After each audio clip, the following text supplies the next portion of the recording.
Hello and welcome to Undercommon Taste. This is a podcast where we create and discuss homebrew content for tabletop RPGs. We are all made of star stuff. We are the way for the universe to know itself.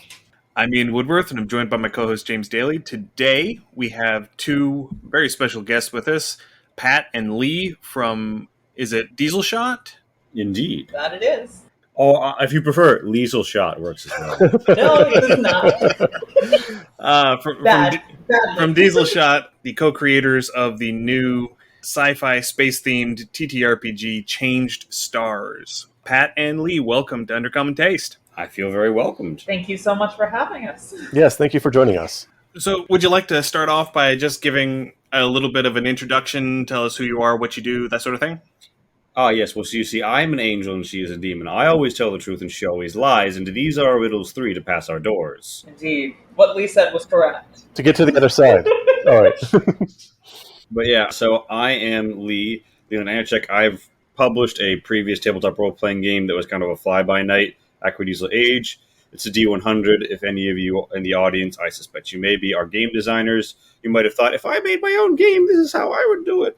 And let's just say that in the process of designing a game, you might decide that some of those things were not a great idea for the same reasons that you've never heard of Aquadiesel Age. Change Stars, we're not making those mistakes. We're going for a very eminently teachable, very gameable, straightforward design that does not sacrifice depth, but it also does not have anything that I would term needless complexity. And I am the mechanics boy. Pat is the setting creator and the artiste. Indeed. All the broad level, high level lore stuff and various minutia come down from her. And I work mostly when it comes to lore on like connective tissue, where, you know, like I might create worlds or organizations and stuff, but it's kind of going through her in terms of realizing her vision. And that is more or less how Change Stars is produced. Yes. So Lee and I have been working together now on DieselShot, which is our Twitch stream and creative partnership name, for about over 2 years now. And, you know, about a year ago, we started playing off-channel this game that we were working on called Change Stars. And, it eventually became called Change Stars. But basically the concept was I wanted to make a game that my friends would enjoy playing, and it just grew from there. So I'm the illustrator as well as the directive force of the lore, as Lee mentioned. All the illustrations that will exist in the book are created by me. Black and white ink art, traditional, on paper, because I'm very bad at digital art so far. I'm going to work on that, but before I can get there, I'm going to publish this book. And yeah, I'm extremely excited to see this kind of dream get fulfilled and brought into reality. And Lee is far too humble. Aquadiesel Age is a very fun game. We've been playing it now on our channel for 2 years, I think. Yeah, and if you have a TI-84 on hand to calculate armor and damage differentials, then it goes swimming. Well, exactly. It's a different kind of game than Change Stars. Change Stars is geared towards simple one-shot play, but also has the depth to expand into campaigns and stuff. I just generally think in one-shots because of my ADHD.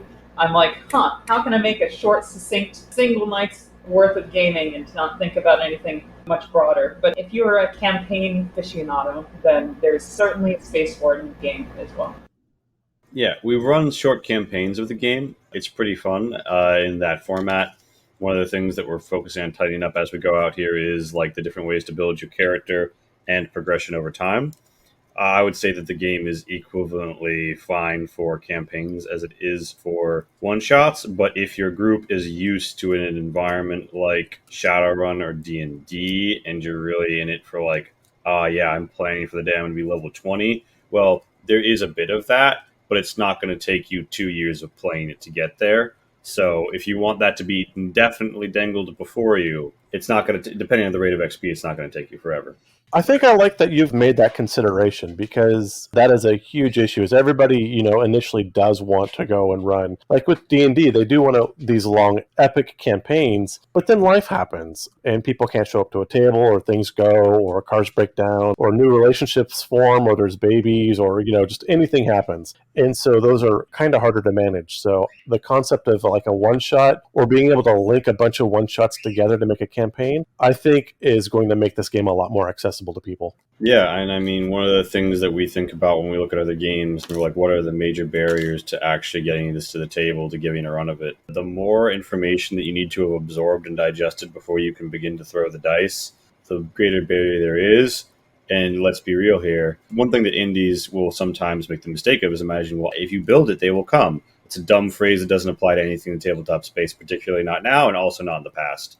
If you build it, and it is really hard to get into, well, how many obtuse, incredibly niche games have you sat down and forced your brain into when there was no support for it in the broader internet? Nobody was talking about it. There wasn't fields of YouTube videos covering it. There wasn't a wiki. How often did you do that? I think for most people, the answer is never. As an indie designer in these spaces, my answer is, yes, sometimes, but not too often. And I rarely play those that I even get a grasp on. So I think that that's something we've kept in mind. I did it once. Yeah. How was it? It was, I think it was Pavel Dembowski's revision of Jason McCall's unpublished Fallout pen and paper from way back when.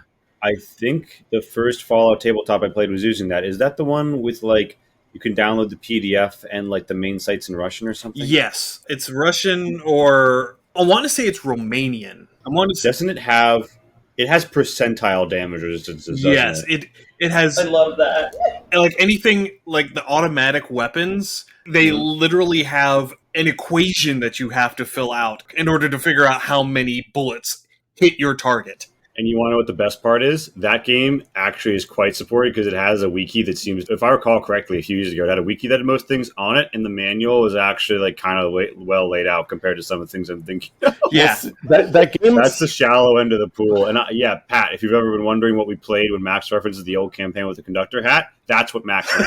Holy shit! I was going to say this game is great if you're an engineering student or a graduate student in the sciences, because kind of like Lee joked before, you got that TI-84, you can sit there, plug an equation in and start, and that's... Well, I mean, if you have your TI-83, you just write yourself a program. Right. and then you just punch in which weapon that you're using, and it just spits out the results.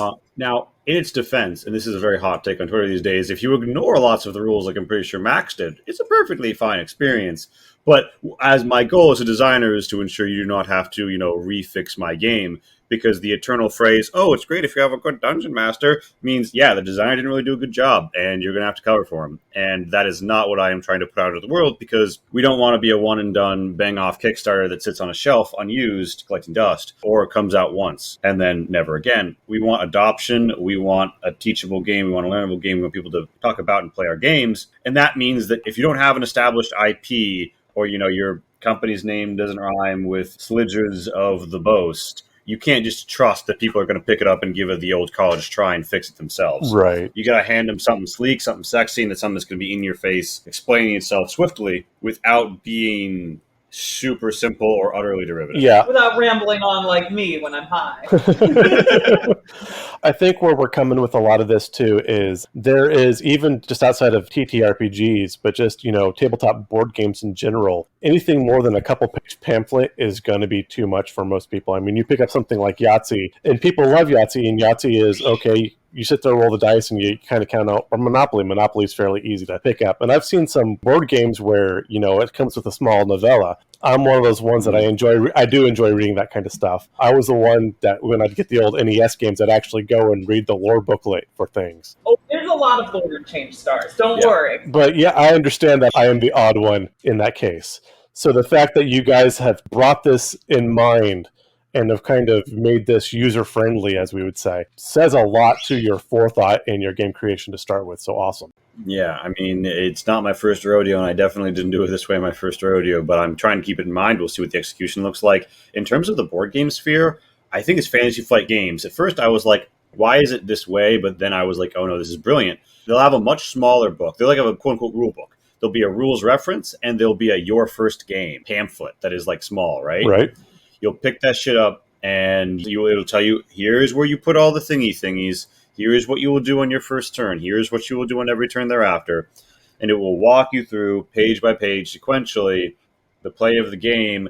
And if the game is designed well and flows well, and it's not that 140K game that has a bajillion parts that I have that nobody ever wants to play with me, then it'll probably work right the second time. And you'll probably learn a lot the first time.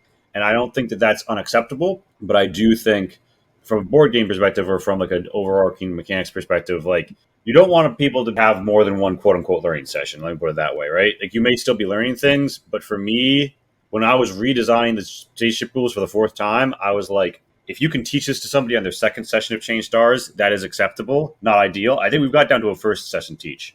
But anything beyond that, like, oh, sorry, the hacking rules are for people who've played this game for at least a month. But what if what you want to do in the game is hack? Then you might as well not. So we're trying to shoot for something that you can pick up, get into a mess, particularly when you have a Dreamweaver who knows what's up, and just sort of go from there. If they're familiar enough to teach it and the game is super teachable, like, oh, yeah, that means that you add an edge dice. And, oh, that symbol came up. Here's what that means for you. 2 things are showing. Level 2 shock. Ba-da-ba-da. And then that can sort of bump off from there, and you learn the language.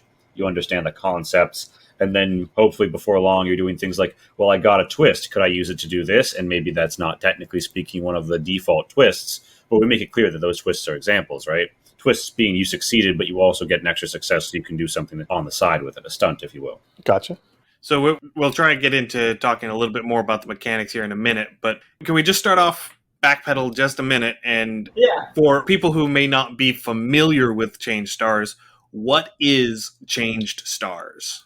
Yes, that is a very good question, and perhaps one we should have gotten into first. So, Changed Stars is, I've been calling it queer-themed feminist sci-fi, which is, a lot of buzzwords, but when you get down to it, it is my attempt to create a modern, interesting science fiction world for those who love Alien and Star Wars and a lot of the classic sci-fis, but want to see maybe a modern take on it and something that is decidedly removed from the kind of old boys club concepts that get thrown around pretty often with Heinlein and Orson Scott Card's sci-fi futures, where it's human military boldly going forth and conquering other worlds, and then maybe having some sadness about all the horrible things they did, and et cetera, et cetera, et cetera. But none of that ever gets really addressed all that much. And in Heinlein particularly, it gets anti-addressed.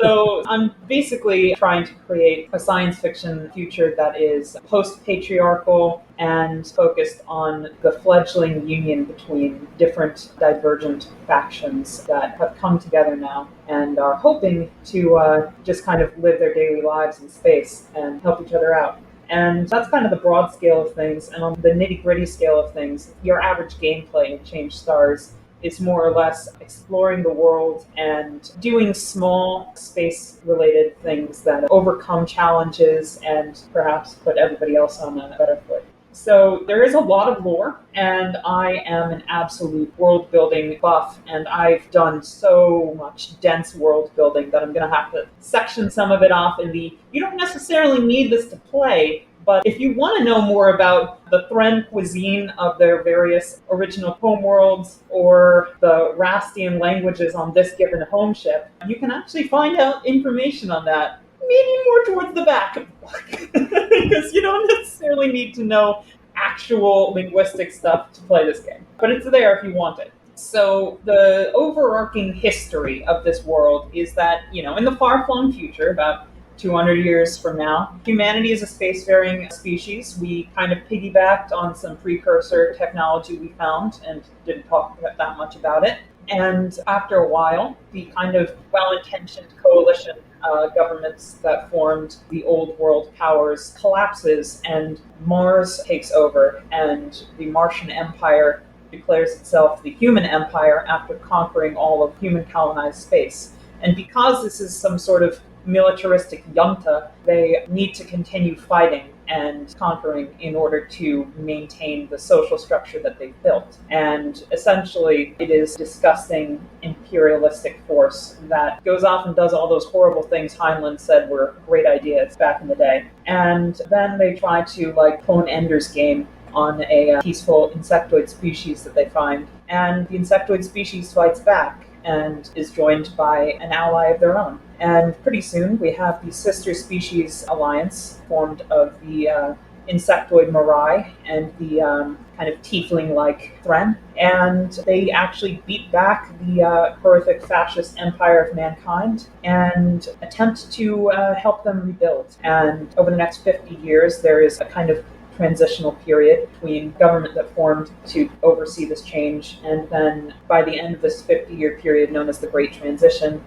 self-describing, of course, the Artemisian commune forms of the territory, now largely decolonized, of the former human empire, and the Artemisian commune joins forces with the two other species' primary governments, forming the large overarching organization known as the Trinity. And it's been 50 years since the formation of the Trinity, and the people of this large interspecies union are still working to overcome a lot of the challenges that they were facing 100 years ago, such as lingering human empire technology that's dangerous and can cause problems. There's a budding revivalist movement of neo-imperials led by kind of some rich backwater tycoon types. Then there's piracy. There's a lot of challenges that this new fledgling government is working to overcome.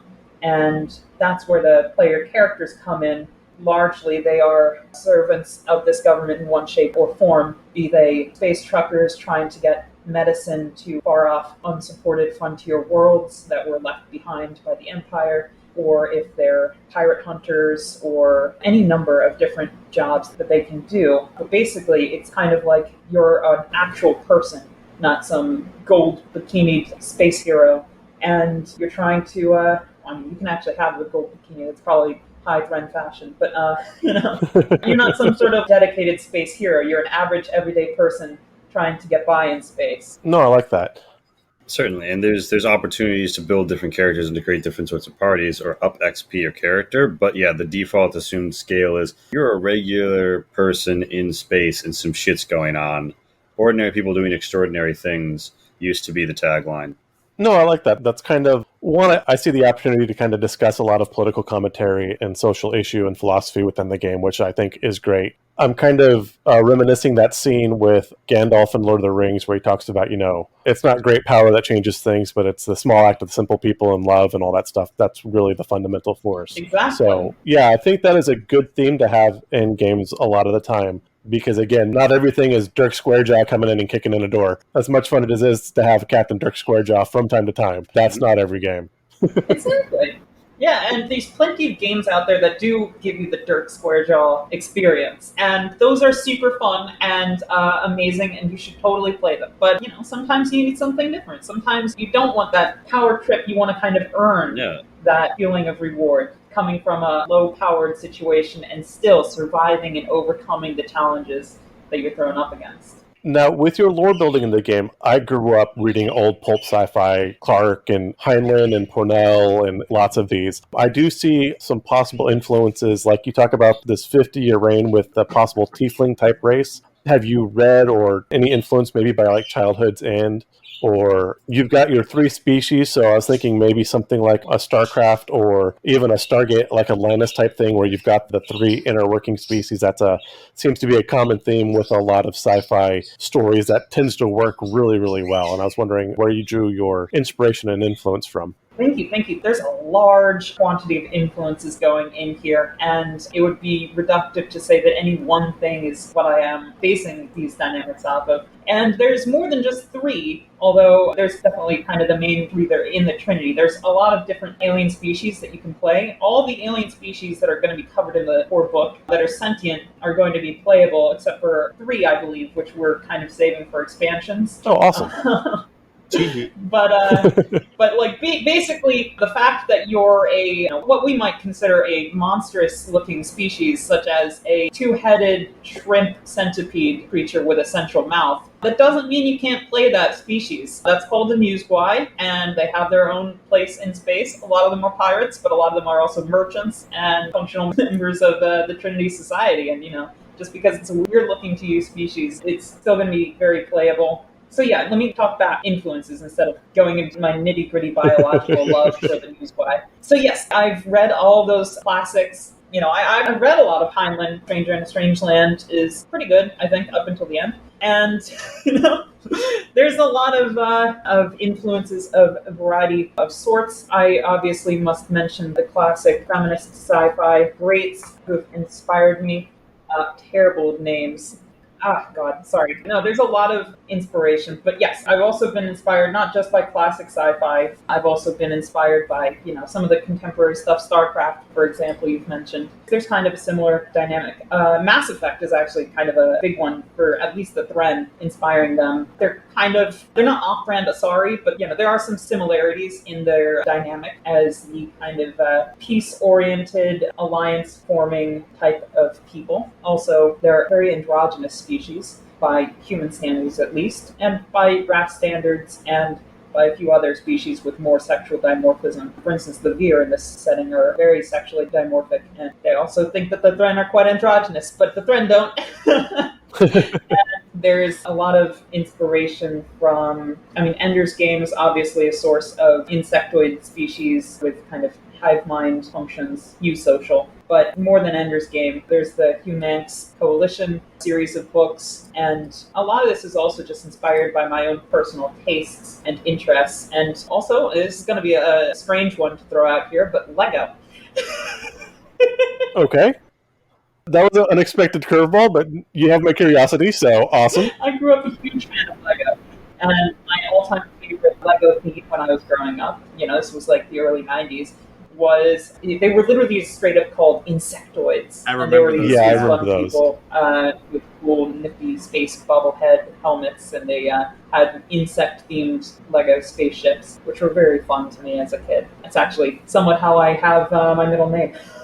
And I drew a lot of inspiration from the stories that I would tell as a kid, and kind of how they grew up and aged, and I've always had these kind of concepts in my head about interesting interspecies dynamics and stuff. So yeah, a lot of diverse inspiration going into this. I can tend to be a little rambly. I'm sorry, it's the ADHD. No, you're perfectly fine. You're doing great. I'm sure I'm maintaining a good steady flow of thought here, but I think I've covered a good bit of the stuff that I was trying to spew out. Yeah, I'm also a huge fan of the Mass Effect series. The whole proper trilogy, and I do say the whole proper trilogy because it stopped at Mass Effect 3. And drama what? Yeah. And they didn't go to any other galaxies, any other solar systems, or galaxies. Galaxies? Yeah, Galaxies. galaxies. Yeah, they went to a few solar systems. Yeah, but I can see where you're coming at with talking about the Asari and that influence that you're pulling in. I'm personally partial to the fan theory that the Banshees from Mass Effect 3 are what the Asari actually look like, and because they have a lot of the bionic abilities, that they project a form that looks more attractive subjectively to the individual races that they're interacting with. Yes. That's kind of really cool. Because there's that scene in Mass Effect 2 where they're in the nightclub and they're going out for this Solarian's quote-unquote bachelor party. And the Solarian and there's a Turian and a human, they're all sitting around this table while this Asari stripper is doing her thing. And they're all talking about how, no, she looks like my race. Yeah, everybody sees the Asari as different. I love that. The Asari are awesome, but there's no psionics in Change Stars. But I do like that the world building of Mass Effect uses that to their advantage. And they're like, yeah, no, so they can change how they look to different species. They're exactly what they look like, totally, 100%. Don't question it. They're all the sexy blue space babes. We have described Change Stars in the past as harder sci-fi. We try and create a baseline, and as Pat mentioned, there's a bit of distinction between the lore that we're going to slap you with right up front and the lore that's available to go looking for if you want it. Everyone's going to get off the lore bus at their preferred location, and what they're going to run is still going to be Change Stars, although with any role-playing game, it's your own instantation of the world, right?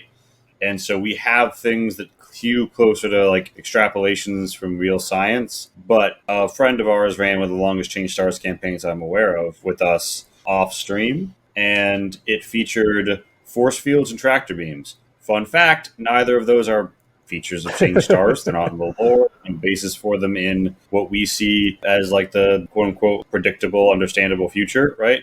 But that story wasn't less Change Stars because of those elements. And we actually incorporated a lot of the world building into the actual book. Like the Spirit of Rin, for example, was introduced in that campaign. Yeah, the Rast home ship was there. These massive space structures. Think of on a scale like a Death Star that like move through space that the Rast live in because they don't have a fixed solar system to hang out in. Oh yeah, we didn't mention the Rast are space otters. Yeah, they're very cute space otters. I want space otters. Yeah. And stuff like tranq dart ammunition being the common way that the Trinity peacekeepers try and prevent casualties while taking down threats. That sort of stuff got absorbed. But other things, it's about the vibe. It's about the spirit of the thing, and it's about your interpretation, and we try and keep that in mind because obviously Change Stars in part existed because there was a pretty restrictive setting that we were going to play a game in, and our friends were like, we don't really like that setting. We're like, well, we like the system. Let's, Pat made something that was a bit different, and we really enjoyed it. It obviously has gone very far, but at the end of the day, people are going to do what they're going to do with the setting once it's in their hands. And we are not like, oh, you're doing it wrong if that happens. If they want to be able to change stars, it looks a bit more like Star Trek or Star Wars than the tech level we put in there, then that's absolutely fine. I mean, I think that for us as the games designers, we're here to hand you the default package, not with like an implied setting stars without number style, which I tend to find kind of frustrating, but with something that works together. And if you want to start making changes to it, all you got to do is consider the cause and effect of, well, if everybody has energy weapons, then why is anybody bothering to manufacture bullets? Or why is the ammunition not falling out of trees, blah, blah, blah, blah, blah. And all of those are eminently answerable, and everyone's going to have their own answer for it, how they run the game. I gotcha. Ooh, if I may interject real quick in a more directed fashion on the topic of inspirations. So the person that I was going to mention earlier is Ursula K. Le Guin's Left Hand of Darkness. I really loved a lot of her world building in that. Another thing, though, that I didn't mention that I think does bear worth in bringing up is that the dynamic of the three species is inspired by me trying to very consciously invert the dynamic of the kind of world building around, believe it or not, Alien, the Alien franchise. So, I basically tried to do an anti-xenomorph, something that kind of resembles the xenomorph and functions in a eusocial hive-based society, aka the Mirai. But it is not an evil killing machine in the slightest. Okay. And then the precursor species of the engineers. I'm not a huge fan of actually what Ridley Scott did with the follow-ups, but I can't say that in certain spheres or I'll get my head cut off. But I inverted the kind of precursor species, which to me seemed like a species of all kind of old Greek dudes, and I made them the kind of very friendly androgynous species of the Thren. And, keeping in vein with that, the Thren are actually one of the oldest species in space right now, aside from the Newsquack, who I keep bringing up are two-headed shrimp people with central mouths. They're very fun. Gotcha. Yeah. So, I mean, it's hard to do any kind of sci-fi without having, a slight tip of the hat to Ridley Scott, because the Alien franchise has been so fundamental in so much sci-fi. So I like that you're taking it a slightly different direction, which is great. And I wanted to ask Lee, so Pat has made this, which seems very large, immersive, and still adaptable world. So how does the mechanics of the game work? How long am I going to take to sit there and, I'm going to make my first character? Am I going to need, a 4-hour session zero to build up my character? Or is it something I can just throw some dice in a tray and say, I got it? If you are with people who are pretty familiar with it already, it's going to be done inside of a half an hour, and you're going to be do. Some things have been done to make it simpler. So, the reality is there are these things called archetypes in the game that are kind of analogous to a class. You don't actually need one. You just need to conform to one of three schemas. But if you don't want to have to worry about that shit, which most people won't their first time, you'll pick an archetype. It'll give you some suggestions. You'll say, yeah, I'm going with that. You'll see that this stat is the best. You'll spread them around. And then basically, depending on if you're using digital or physical means to record information is probably going to be the biggest limiter. Right now, I've done a big character generation rewrite. I've done a big character talent rewrite, and I'm making the character generation section work. But I can tell you that for people who know it, who play it long enough, made enough characters, you approach the level of being able to make a character without even looking at the book, which I don't think I'll ever do with D&D, right? Which is a game I like and play very often, however. That's never going to happen. I don't have that kind of a brain for that sort of information. But yeah, with character generation, you absolutely do not need a dedicated session for it, unless you're going to, if you're the kind of group who does session zero character gen less for mechanics and more for let's figure out who we are and what we're doing in this world, that's wonderful. I encourage it. Beautiful. But you don't need that just to get the characters out the gate. Pre-gens, archetypes, they all serve the purpose of getting you there faster. But at the end of the day, you don't need either of them. You don't even need to use the archetypes. You can just A, B, or C. There's 3 archetype formats, and they're very simple. If you like, say, Marauder, they are a melee bruiser.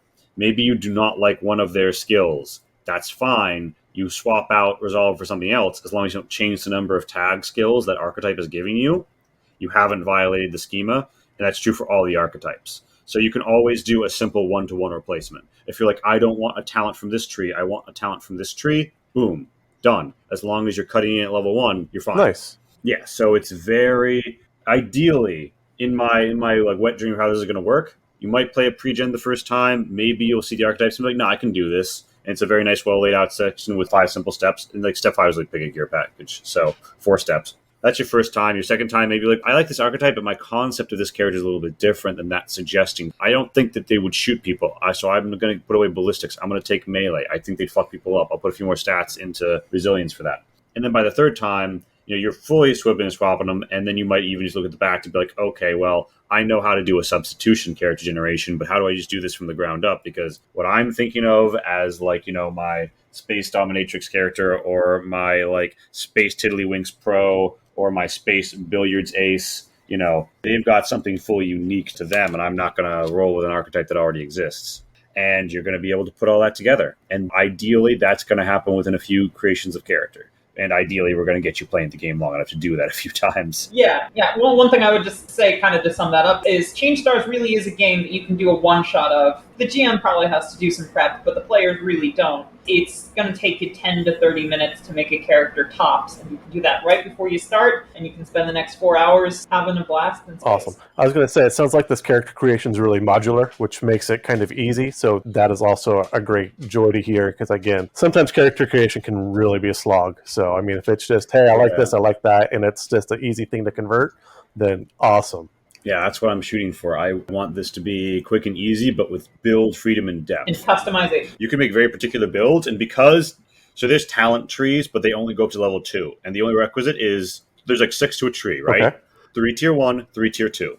If you're taking a certain kind of archetype, you can begin the game with 2 talents, which means as long as you stack in the same tree, there's actually no talent in the game that you can't begin with a care gen. So if you really know, I want to go Unity talent tree and I want to build a character who could be taking the edge accrued from other characters and doing this stuff and moving us together, like if you like have a very strong concept for a character which will fundamentally change the mechanics of how some encounters play out, you can fucking do that. That's probably not going to be your first character, but hey, if you're the sort of person who loves to read into character and see what can I do with my build, it absolutely could. That's really, really cool. And I have to give mad props to whoever the Space Tiddlywinks player is, because it's hard to play Tiddlywinks in 0G. Yeah. You're going to want exo maneuvering from the Voidborn tree. All right, so I have noticed that you decided to build this game on a D6 system. Yeah. So why did you decide to go with a D6 system instead of, say, a D10 or a D20 system? Pretty simple. So, I've not been the biggest fan of D6 dice pools because the numbers can inflate and just too many damn dice. Anybody who's played a game like Shadowrun knows what I'm talking about. Too many damn dice. D20 systems, nice. I have never liked 5% modulation on 2-hit. I would not use a D20 if that was not the dominant die type in the world. So, I don't see myself ever designing a D20 game. D10s, I like D10s. I like D100 systems, in fact. But they're not as quick to think about and resolve as throw a D6. Hey, did that dice come up a 6? Otherwise, you don't care. And there's a side pool where you care about 1s, but like the fundament is incredibly straightforward because it's a roll for success system where the question of did I succeed on this uncontested test is just do you see literally any 6s? Because if so, the answer is yes. And maybe that is a yes and because you suffered a shock because you have 1s in your edge dice. Maybe that is a yes and also because you have extra 6s to spend on twists. But it's just really straightforward. You add a stat, you add a skill. We thought about it. You cannot. I really like the idea of mixing and matching stats and skills to create different kinds of tests. I think it's immersive. You have to generate and think about a new number that is not fast in play. However simple it sounds when you design a game, it just is not. I have learned this quite definitively. So you have one stat, it goes to one skill. Theoretically, you could dream, root, and call for them, but rules is written. There are no pure stat calls. There are only skill calls. You will know exactly how much is rolled for, say, melee. You'll add resilience to your melee skill points. That is your melee roll, period, done. that fundamental number is only going to shift when you buy skill points. There might be modifiers on top of that to how many dice you roll for what weapon you have, what conditions you're under, but you can look at a sheet and you can see every skill and it'll show you exactly how many dice you go for it. You pick that up, you pick up your edge dice, you throw them, bam, done. I like it. Right, so here we are talking about twists and edge and shock again. So can you... Right. Now is the time where, can you please go into a little bit more detail and explain what a twist is and what edge is and what shock is? Here's the quick and dirty. So you are an ordinary person doing extraordinary things in space. Dirk Dickjaw is probably never going to flinch in his life, right? He has probably only ever cried, like once to like a classic rock song. And the only time he has an emotion is when he is vengeful. Even when he's having sex, he's just sort of stoically like, I'm pounded. So that's not the characters in Change Stars. You're going to play somewhat. There's ways to mitigate this based on what you play. You could play the synth non-variant to avoid this. They don't have edge or shock. They have a different system called processing. But by default, you are a living being which can get scared, frightened, and fuck up. And there is a push your luck, more or less gambling side pool that will increase your dice known as edge. You begin play at 0 edge. Certain things that can happen, failing certain rolls, and choosing to do the reroll mechanic that's always available to you, unless you triggered a shock, called reaching, all increase it by 1. So let's say you have 6 dice on a test. That's pretty good, but if you've played a D6 dice pool game, you know where this is going. You came up with no hits. Unfortunate. Well, you can reach. For no money down on your truck trailer, you can just grab those dice, add 1 edge dice into your edge pool, throw all of them. Now you just rolled 76, and I've let you do a reroll. So that's what? Total of 13 attempts to get a success? And that is true of any test you do in the game. There's an incredibly free and easy reroll. That's wonderful. I wonder what the catch is. Here's the catch. Those edge dice can help you succeed, right? Because you're getting more on edge, you're more adrenalized, you're more in the moment, you're feeling the rush. But if those dice come up a 1... the only time when you give a shit about like the other side of the dice that isn't a 6.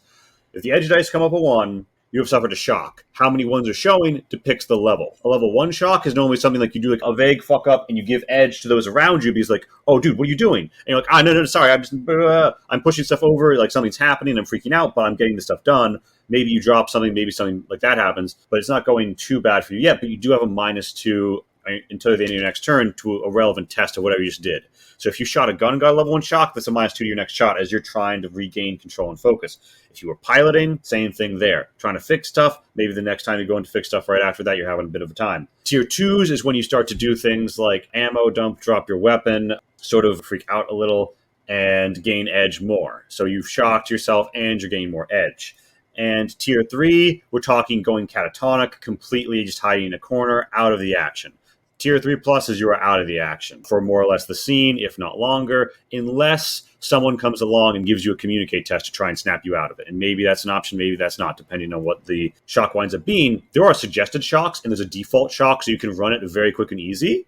But one of the more creative things the Dreamweaver does is determine what that shock means for that test in the moment. Oh, very nice. And I like the fact that you've brought some psychology into this as well. I think that tends to get overlooked or glossed over in a lot of games. So I'm kind of excited to see that work in an aspect. I think it violates part of the power fantasy, the thought that your character might do something that you didn't tell them to, or that is against your personal vision of the hero. But I think if we do a good job forming expectations, it's gonna create a satisfying experience where even you don't know what might happen, and now you're having to handle your shit, right? A very relatable thing, particularly for people who are maybe new to extreme isolation for the past 2 years for, I don't know, some particular reason outside. Yeah, something that I have many years of experience with already. You understand what it means to have to handle your shit. One of the core 4 stats in this game is empathy.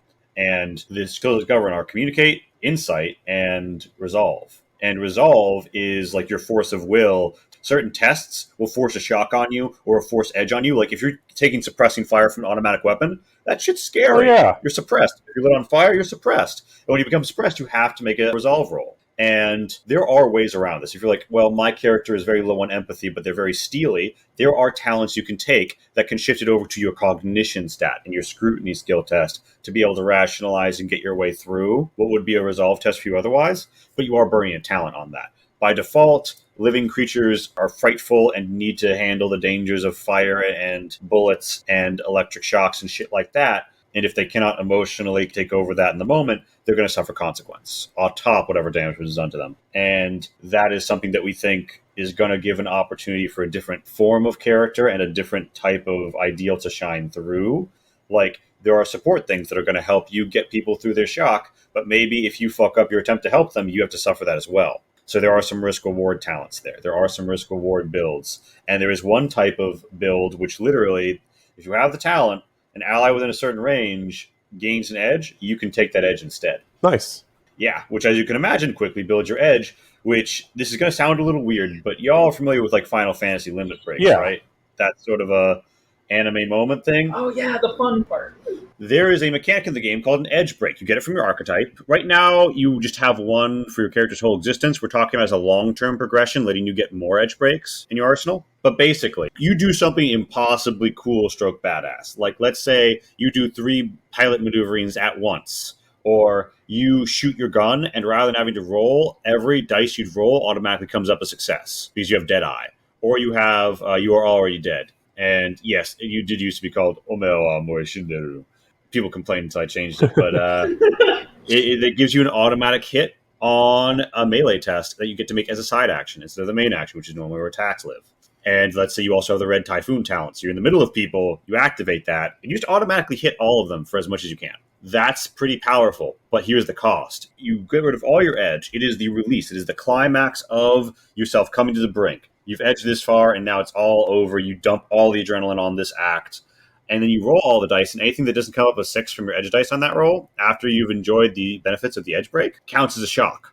And the normal period where you can trigger an edge break is 7 edge. Humans get to do it at 5. Okay. You're all but guaranteed to get a level 3 plus shock. Right. And you are then going to be taken out for at least the scene, potentially like even worse consequences. And you're going to get a lingering psychological trauma, which in this game, we don't necessarily track what the trauma is, we track your copes. And by default, you're going to get an unhealthy cope. And that cope is going to live with your character until such time as you convert it to a healthy cope. And potentially down the road, you might be able to totally get rid of a cope, but that's not in the game right now. Right now, it's a question of how you're living with it. So this is like, for a level 3 shock to happen to your character, that's something that in a one-shot you may not care about as much, but for a campaign, absolutely. Like, you're thinking, how am I going to move forward with this? It sounds fairly similar to the concept of stress in the game Those Dark Places. I haven't actually played it. I listened to an interview with the creator over on DDG Pod, and that is a similar thing where if something goes wrong, you pick up stress, and the more stress you have, the more prone you are to having something go wrong. For sure, and what keeps it from being a death spiral is that these edge dice will help you more often than they will hurt you, right? Right. Until you get to a certain critical mass, but when you get to critical mass, you have a release. So absolutely, and there's a few games that do that. Alien RPG, we did a summer of Alien RPG. We played a lot of it on the channel. Yeah, enjoyed it. One Feeling of the pretty cool people. That book looked absolutely beautiful, by the way. The Alien RPG book. Did. Yeah. It is. Yeah. It looks very pretty. It looks very pretty. And yeah, we absolutely looked at mechanics like that and push select mechanics and things like bennies that give you rerolls, because one of the big game design things of the current cycle, right? Or not even the current cycle, but last cycle was taking ideas from these other systems like the Benny and like, okay, how do we give people rerolls? How do we let people roll more than once and take the better result? How do we modulate? How do we cause more dice to clack around rather than giving static bonuses? Because static bonuses for people who played 3.5, I know Pat's a bit of a defender. It's a lot. And there are modifiers to the dice pool. I would argue that modifying a dice pool is a little different because it's like I ploop in more dice, I take out more dice. But I try and minimize that. In space combat and get a little thick. But basically, mechanically, I like that sort of push your luck. I like a sense of gambling. I like a sense of pushing your luck. I like rerolls because rerolls mean that I didn't give you a 12d6 dice pool because that's what you would need to reasonably be kind of certain you'd be hitting, right? I just let you re-roll those 66, but you're taking on the edge as well, which is now 76. But it's also, it's a step forward. It's not necessarily a step back, but it's a step to the side, and you are on a teetering Indiana Jones style rotting out rope bridge. You know, you're running closer to the edge. Yeah, no, I think having that edge pool is a relatively clever way to throw in some cost for that reroll. I think that was very well done on your part. Because if you do it, you have a Final Fantasy problem of, I'm not going to use my special item, my Phoenix Down, my blah, blah, blah, because I don't know when I'll need it. If you do like, oh, well, you have inspiration, that'll work for you once.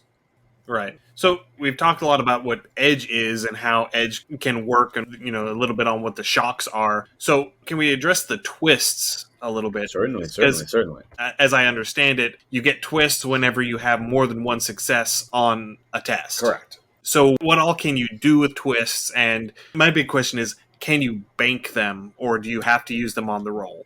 In a sense, you can put them to a +1 modifier to a future test. Okay. Let me put it this way. There are universal twists. There are some twists that are particular to like combat, like a certain kind of attack, per se. Like if you get a super twist on a range attack, you can invoke a bleed on an enemy, right? Because you've just shot them so bad, there's blood going everywhere now. That really fucked up a big scary monster that way once. It was like a floating, like low gravity plant thing. It was really cool.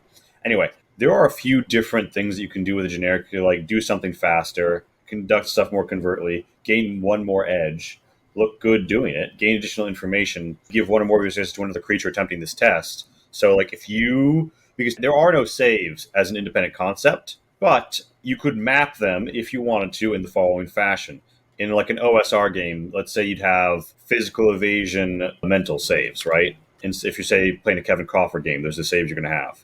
Well, we have skills that more or less map to them. Endurance under resilience for your physical, maneuver under alacrity for your evasion dodgy dex save, and resolve under empathy for your mental saves. And if a group is subjected to that, let's say there's a rock slide or something falls out from under you and you get extra successes, you can spend those twists as helping your friend get out from under that. Okay. And what you're overwhelmingly saving against, saving is not the concept of the game, but save is sort of a universal language now in tabletop, right? Like you get what I'm saying when I say a save. Right.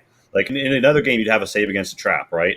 Everyone roll their own dexterity. You did good, somebody else did bad. Well, sucks to be them. There's a static and a variable damage. So like the Dreamweaver's going to roll some dice, but there's also a set amount of damage coming at you. So there are no sleepers in the damage department, in the danger department, right? So let's say it winds up the case that there's a static 2 damage, rolled 6, winds up with 4 damage coming at you. Now it's contested where basically each success you're getting is knocking out a damage coming at you. You get more than you need, and your friend doesn't. You can push over a success to them. So in that sense, a twist can be shared. And if you tell the Dreamweaver, like, yeah, I would like to have this twist go forward and do something extra cool. Like, let's say you're studying a computer system before you hack it. Then absolutely, maybe you could get an extra twist on the hack and you've gone into it. Because the idea is eventually you'll be suggesting what the twists are, and the Dreamweaver will be hearing you out, or the Dreamweaver will be suggesting bespoke twists for certain tests. Okay, yeah, because I was going to bring up like one of my questions, like, is there going to be like a packet of confetti or a little party popper? Like, what happens if I sit there and I roll a Yahtzee and just everything comes up all 6 or something like that? It's like, is there a limit to how much twist I can twist? There isn't, and there's something called a super twist, where if you have 3 successes, like not even, so 4 6s have to have shown up to get a super twist, right? You succeed with undeniable style and grace, and you automatically succeed the next time you attempt this exact same task. So the next time you try and do the exact same task, you'd get an automatic 1 success. Okay, that's cool. So, and you can twist on top of super twisting. If you just absolutely Yahtzee the house, all straight 6s, then Mark of the Beast is all over the table right now.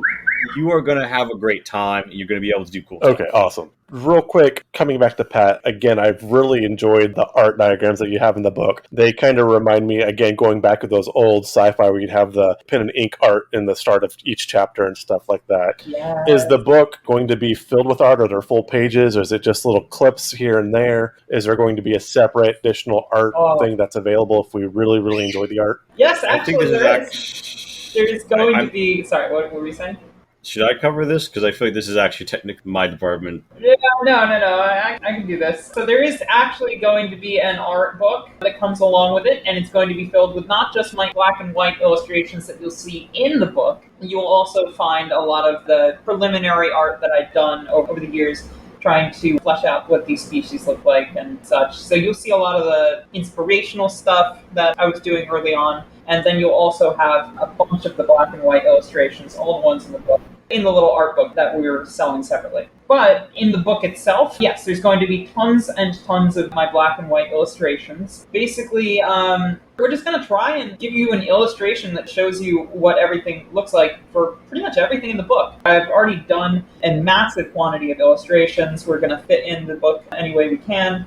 And we're going to have illustrations for everything from vehicles, spaceships, equipment, and then we're going to have a lot of those nice scene illustrations too. So like, a Rastian marketplace, a Barracuda vessel, cargo vessel docking with Ichthus Station, one of the large, space stations out in the frontier. There's going to be a ton of art. Awesome. And I do really love the art. That was the first thing that really drew me into this particular project when you were starting to really push it on Self-Promo Saturday, is the art that you would push out with your promos, because it does have that feel of the old 80s, 90s tabletop games. Mm-hmm. I got a real strong... My first tabletop game was Paranoia 2nd Edition. Oh, nice. And so the art style was very evocative of what was in that book. Yeah. And so it just pulled me into that place, and I loved it. Yeah, those were the first books I was reading. Like, when I was growing up, I sat my butt in Borders after every day at school, and I just read those old RPG books and drank some coffee and returned them by the time they were closing. And I loved the art, I loved the world building, and that's the kind of energy I'm carrying forward into this. That classic art style, classic evocative world building, depth and richness to the cultures, and a modern ethos going forward into it, and modern role-playing game mechanics that are geared towards a modern audience and a nostalgic audience as well. Excellent. Okay, so my last question is, what sort of supplements for Change Stars have you got in the works that you can tell us about? We understand that there may be things that are still so early in development that you don't really want to spoil them yet. But if you got anything coming up that you would like to put teasers out for, Now is your time. Let me start this one off, and then I'll pass it over to Lee, because I'm sure Lee has some thoughts too. So first off, we have a couple of adventures that we've been working on. Actually, I think we have a lot of ideas, and a lot of our first kind of expansionist stuff is going to be adventure paths to... You got the book, right? And you love the lore. You're maybe not sure how to implement that or turn it into adventure. Well, we got you. We've been doing this for a year and a half now, because Change Stars isn't actually ancient. We've got a couple adventures that we've run or that we've been considering running, and we're going to make those into adventures. I believe we have like 5 or 6 floating around, and one of them's already more or less made, called Ardent Descent, that Lee's made. We can talk more about that. But the first thing I think we're going to do is some adventures, and then kind of, depending on when we get around to it, there's mentions of at least 3 to 4 other alien species in the book that we don't necessarily have the time to dive into culturally, like I have with all the other very fleshed out species in the book. And we will cover those as well. The core species that we've got in the main book are the Thren, humans, Mirai, the Trinity, and then we've got the Rast of the Rastian Confederation, and then the Newsfly, who don't necessarily have a united polity, and then the Veer, who have several. Synths. And synths, but they're not necessarily a species. They're a playable, I guess, synthetic species, but they don't necessarily reproduce. So not biologically. Mechanically a species, yeah. But not necessarily.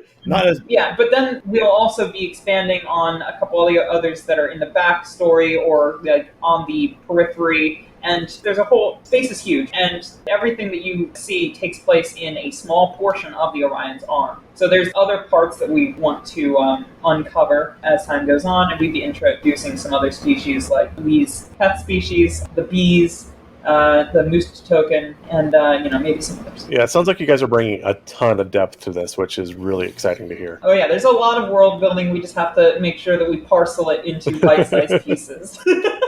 And Lee, you can go now if you've got thoughts. Yeah, so there's basically a mechanic. We've thought a lot about how do you know what kind of parties exist in the world. If you're playing a game like D&D, everybody has their own conception of Fantasyland and meeting taverns or whatever, right? Pretty easy springboard. If you are playing Alien RPG, well, maybe you are space truckers, maybe you are corpos, maybe you are marines, that's sort of there, but you're riffing off movies, so you have a basic conception. This role-playing game is probably going to be your first exposure to the world of Change Stars, right? In a significant fashion, because it's the first major piece that we're putting out about it. We have these concepts known as campaign frames with things like, for example, if you want to be free merchants, there is a mechanic whereby you have a group ability you can choose to trigger once per job, because you're assuming you're doing jobs under that circumstance, where you can ignore the effects of edge, or you can avoid the negative effects of edge, right? You can ignore shocks for one turn because you're doing it for the job. You're doing it to make sure that you make it through, right? And that'll refresh at job completion. There's similarly going to be frames for if you want to be Trinity Fleet Intelligence, up to some spycraft. If you want to be in the criminal underworld, if you want to be Trinity Marines, engaged in peacekeeping or various spec ops. Those right now live as Dreamweaver section shorts, but I have dozens of pages on them, and they can't possibly fit in the book, which is already pretty stuffed, that we're going to have,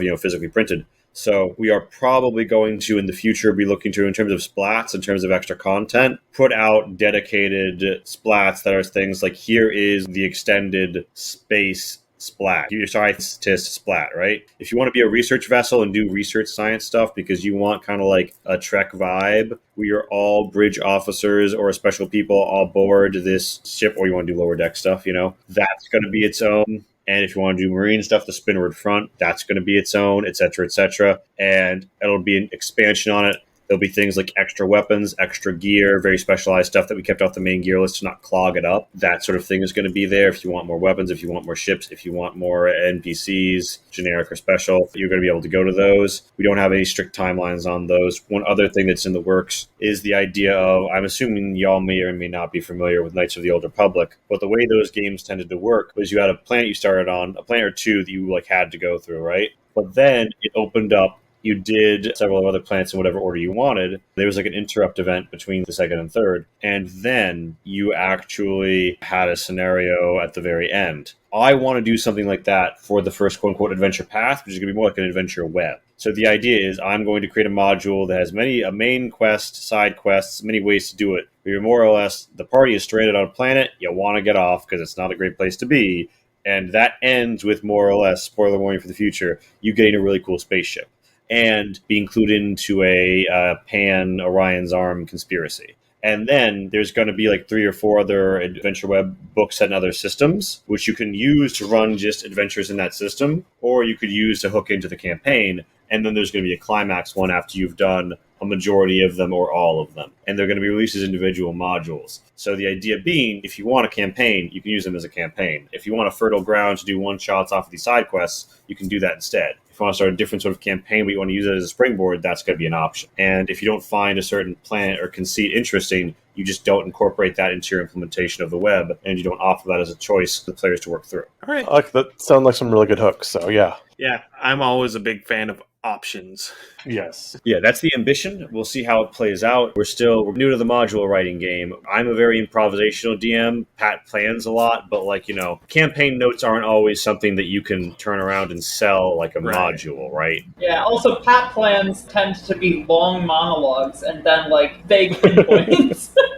Right. So even if we have notes, we don't necessarily have modules that we have put together. So I've done Art and Descent. I did the back of the quick start scenario, moon-based layover. But yeah, we're busting into the adventure world, and we've got lots of ideas for splats in the future for incorporating the other sapient species in Orion's Arm as playable, expanding off of lore. It's going to depend a lot on what people like, what they want to see, and how the audience grows and reacts. Who winds up buying Change Stars, who winds up getting it and then playing Change Stars. We're going to have an ear to the ground, and we have an active Discord with community space for Change Stars. We've got dev streams. We are very in tune with a lot of our backers, although there's many more who probably have not heard from us since the latest Kickstarter update, which we're trying to be very regular with. The roadmap is more or less going to be fluctuating based off of what I really think is going to get gamed. Mm-hmm. All right. James, you got anything else? I had a kind of a slightly off, not necessarily for the thing, but I was going to ask Pat if she has read, you said you had a largely feminist, or you said queer themed campaign. Have you read the book Seven Eves? Seven Eves? Yes. Oh, wow. I have not actually. It's a huge tome, but it's a fairly decent sci-fi. It came out in, I want to say 2015, 2016, I think. But yeah, it was a decent story. It might be along your lines of interest. Oh, I'm looking at the Wikipedia right now. It looks very interesting. Yeah. Oh, it's got an audiobook too. That's my one qualifier. drawing and reading are actually, sadly, two activities that cannot occur at the same time. So I always look for audiobooks. Yeah, I know exactly how you feel because I can't edit audio and listen to a podcast at the same time. So Exactly. You know the struggle. I can only focus on one podcast at a time, and this is the one I have to work on. So I know. It's horrible because, like, actually one of the main contributors to the layout of the book so far, Luke Yard, great friend, did a lot of the design work on like logos and stuff, helped me out in a huge way on Change Stars. He's publishing a book, which I'm going to provide a series of illustrations for once I'm finished with Change Stars' illustrations. And he's got this book, and I even have like a wink wink nudge nudge character in there geared directly at me. And I haven't had the chance to read his goddamn book yet. I'm gonna fucking illustrate the damn thing, and I got credit! I've read like the first chapter. It's great. I can't wait to read the rest, but I'm swamped. Right. All right. I think we've reached the end of the interview portion. So one of the things we like to do with our guests whenever they come on is we have a random generator monster mashup dice table, and we like to create a creature on the fly with our guests. So if you guys are up for it and you got some dice... I do. Because there's two of you, I'm going to let you decide between yourselves who rolls what when. With this, I do want to preface with a quick question, because we generally try to keep the creatures within theme. So do we want to do a fantasy-type creature, or are we going to try to bend this more towards a sci-fi? We are going to go space opera full Okay, bore. let's do it. I just wanted to know what kind of car I was getting into. Oh yeah. It's not a car. This car goes to space, James. Cargo space? No. Cargo road. S-cargo, space cargo. All right. So what is making that noise in our cargo bay? Who's that Pokemon? it's Hull Breach. Yes. All right. Let's go ahead and get started. And somebody give me a D4 roll for this thing's form of locomotion. All right, Pat, do we want every other one this? Or? Yeah, sure. I'll go first. I got a 3. A 3. It burrows. Ooh. Okay. I love it. We've got some Zerglings or, a graboid spice worm. Hot. Nice. Kiki Zergrush? Absolutely. All right. Next is going to be a D6 roll for what does it eat? Ooh, what does it eat? Let's look at that diet. I'm looking at a 3. A 3. It eats insects/vermin. All right. Oh no. Maybe it hunts the Mirai. Okay. I'm going to trust you on that because I don't know the lore of your world, so... The Mirai are the insectoid species. They're not vermin, but they're kind of an insectoid humanoid. Okay, so like a natural predator? Like maybe a homeworld predator? Yeah, yeah. Okay. All right. Next up is going to be a D8 roll for the size. Well, let's see if it actually does that. I think this will probably be important. It is a 1. It is diminutive. Never mind. Oh no, that just makes it more horrifying. Yeah. Oh no! They're swarm creatures. Oh god. You're right. They're flesh burrowers. Yeah. Oh. Exactly. Oh, well done. No. Well done. The hard dip to horror. The hard dip to horror. The hard horror. It's like there's different species of wasps that lay eggs on different types of caterpillars. Oh, I yeah. did a Mothership game about that. Yeah, and and then whenever they hatch, they eat their way out. Parasitoid activity. Yeah. Oh god. Okay, these are terrifying. These monsters get scary fast. They really do. All right, so next up is going to be a D10 roll for the number of limbs. Wait, that's on you. That's a 6. 6? It's got 6 limbs. Okay, so we've got, a fairly standard insectoid, basic arthropod, looking at so far. Nice. Yeah, and that still keeps with theme, because if the dominant race of this homeworld is this sapient insectoid race, then that would imply that, there are other prominent insectoid species on this planet. Absolutely. They came up out of somewhere, yeah. And then the next one is another D10 roll for the number of eyes. Oh, 4. Okay. Okay, it's got Exciting. 4 eyes. I'm imagining like what's it called? Quadrilateral symmetry? Okay. Oh god. or just wears glasses. Amazing. Yeah, I've drawn a Mirai with glasses. Okay, I like where it's going. Next is going to be a D12 roll for its method of defense. Oh goodness, Lee. Roll well. We're looking at a 4. A 4, it has a stinger. Ah! Ooh. God. Yeah, so It burrows into sting. Oh, God. We really are creating. I'm thinking like a wasp or maybe like a foodborne parasite type thing. Oh no! Thank Gross! But see, the stinger pairs well with that burrowing It does. because that would be the adult stings and injects, and then in its larval stage, it burrows. Yeah, no, I can see I that. think these things look kind of earwig-like. Yeah. They're crawling in. And... That's just squicky. Yeah. Oh, yeah. All right. And next up is a D20 roll for quirks. 2. 2. Hey, we just had this one. Mimic is able to appear as another creature common in the environment. Oh, that's fucked up. Again, no, this is perfect, especially like if it burrows and it's eating other insects, and so if it's like parasitic, maybe it lays in wait like a tick or something, and then it burrows into the flesh. So it's like a hookworm in that sense, where it's just like it gets stepped on and just kind of works its way in. Chiggers. Yes. Oh, God. I hate chiggers. Yeah. They're the worst. Yeah, I've fortunately not had to experience them. I hope I don't. I got into some a couple weeks back going hiking, and oh boy. Yeah, in Tennessee, they were a feature of the riverbeds. Not a friendly kind of tick. No, absolutely not. My Florida friend complains about them all the time. All right, so now we're going to make it weird. So we need a D100 roll. Lee, you're on this? A Lee 100 roll, if you will. Goodness. That's like, look at the shit I have to put over. Yeah, so that's a I'm 49. A 49. 49. Almost nice. Oh, interesting. Causes serious anaphylaxis reaction if eaten. Oh. Oh God. These things are fucked up. Beautiful. I like that. Yeah, Yikes. so these are don't bite me's. Yeah, don't bite me. They bite you, the other way around. I feel like it also might be like they put anaphylactic shock, like their venom triggers anaphylactic shock, and it's like when you eat them, if you haven't deliberately removed it, you eat the venom. Oh, kind of like a stink bug, maybe? Yeah, like if you sounds consume it, you're going to get the dose either way. Okay. Yeesh. Yeah, and if you consume it, then it's not localized. I mean, it goes into your digestive system, and then it goes through your entire bloodstream. Yeah. Oh, You're getting your entire That's fucking venom sac, so yeah, no, you're probably having a bad time. Yeah. Okay. And we like to do 2 of these, so if you want to do another D100 roll. Pat, you want to take it? All right. Okay, yeah, sure, why not? 1D100. 5. 5. All right.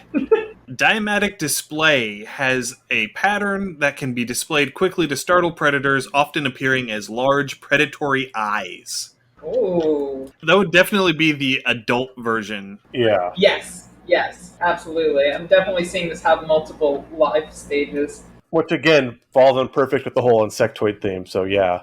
Absolutely.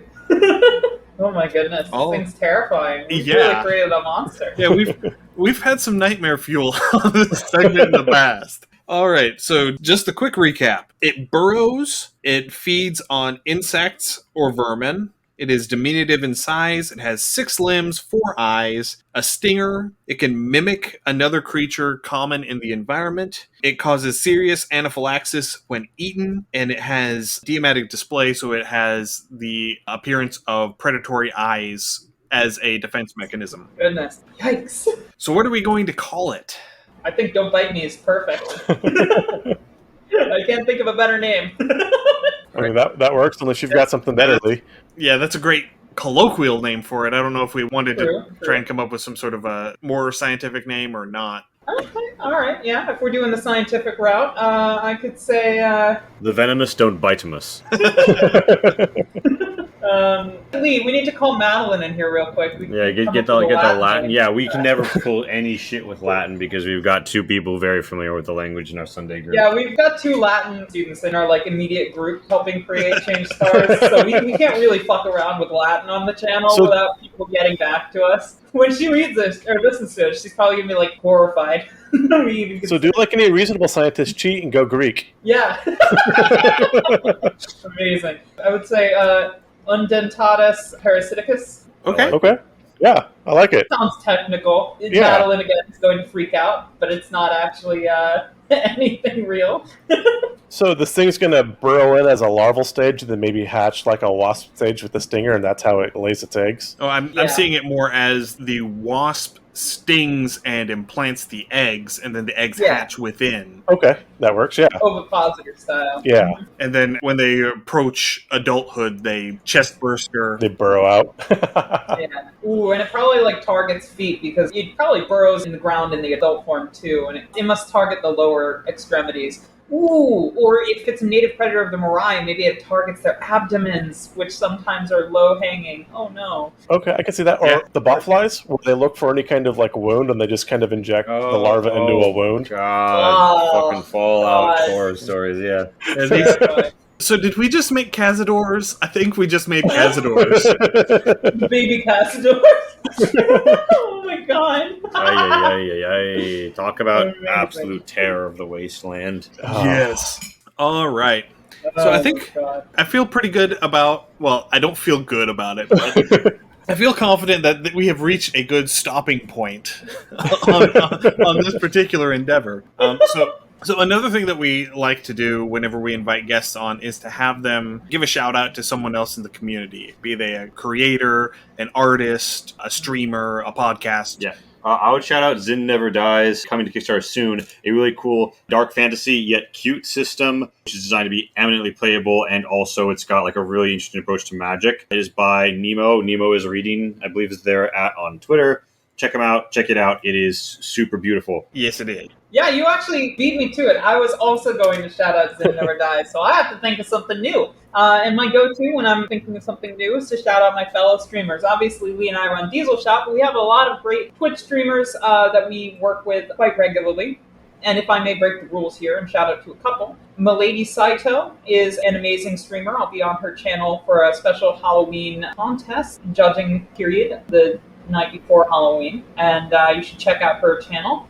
She, as well as Lee, also appear on Tabletop Anthologies, another friend of our channel. Very great people. They have a Pirates Conan game that's going on strong, very fun to watch. And then what we're doing right now after this is Lee and I are going on Garbod Games, another friend's channel of ours, and World Builder is their handle on Twitter. But they're running a Traveler game that we and I are both in right now, and that's fun as well. And one final shout out to Party Wipe Games, who is an amazing streamer in a similar time slot to DieselShot, and we just absolutely love to have him and his crew on the channel with us. All right, and we'll get relevant links and stuff after we wrap up, so we can put them all in the show notes. Wunderbar. Good recap. And then real quick, before we wrap up, where can we find you guys and where can we find Change Stars online? Well, I am on Twitter as @long_spider. And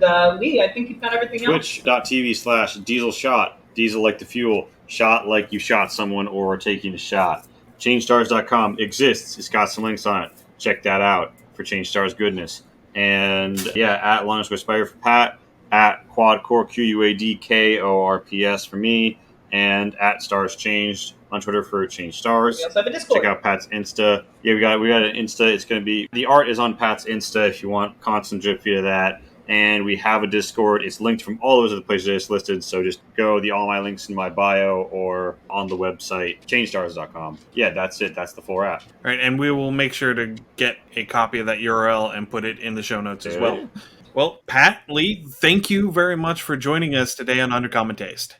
Yes, thank you. It was a lot of fun. Thank you so much. Absolute pleasure.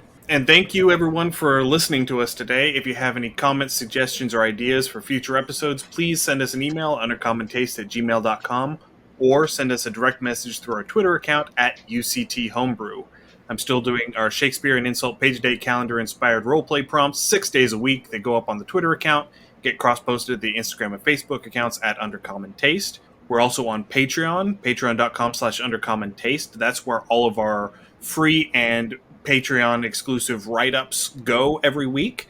If you want to help support the show financially, please come over and consider becoming a patron. We also have a Discord now, which you can find the link to in the show notes. You can find our podcast wherever you listen to your podcasts. As always, please give us a rate and review. This helps increase our visibility and lets us know what you want to hear more of.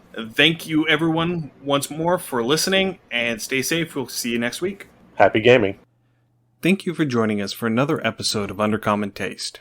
If you enjoyed what you heard, please pass it along to your friends. If you have comments, suggestions, or ideas, you can email them to us at undercommontaste@gmail.com.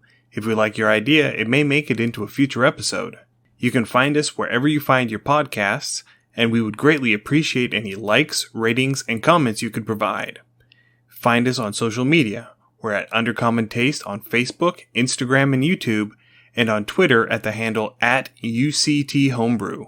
If you would like to help support the show financially, please visit our Patreon page at patreon.com/undercommontaste. Our theme is Massacre Anne, written and performed by Mary Crowell and used with permission. You can find her online at marycrowell.bandcamp.com or on Patreon at patreon.com/Dr. Mary C. Crowell. Thanks again for listening, and stay safe. You'll hear from us again soon.